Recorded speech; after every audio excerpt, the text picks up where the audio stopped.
Guys, day 2. Hari ni hari kedua abang nak buat keluar Benda Napoleon Bob 250. So alhamdulillah abang memang cukup puas hati dengan motosikal ni guys.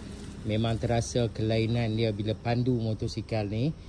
Dan jadi gian guys. Hari ni abang cuba balik cepat 10 malam untuk naik sekali lagi motosikal Benda Napoleon Bob 250 guys. Jom kita tengok berapa mileage dia guys. Okey. Sekejap kunci dia ada kat sebelah sana guys. Alright. So meter dia memang sangat-sangat cantik guys.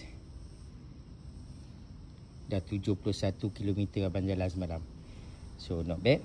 So jom kita dengar aku start motosikal Benda Napoleon Bob 250 guys.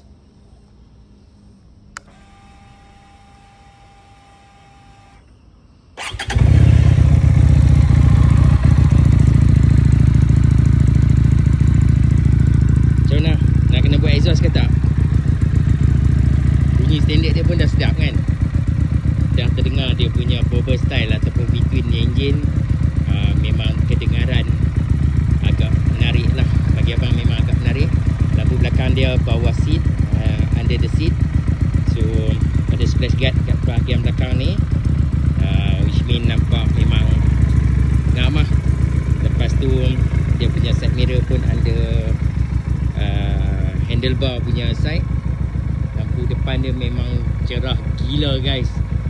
Okey, lampu depan memang cerah gila. Nampak pun memang style. Ada Benda kat situ, logo Benda kat situ. Memang nampak sangat eksklusif, sangat-sangat mewah motosikal ni. Dengan reka bentuk dia sangat lewat. Bagi abang memang no doubt lah.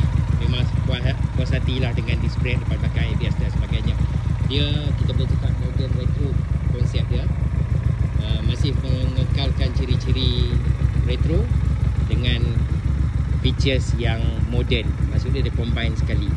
So menjadikan motosikal ni bukan saja sedap dipandu, malah cantik dipandang guys.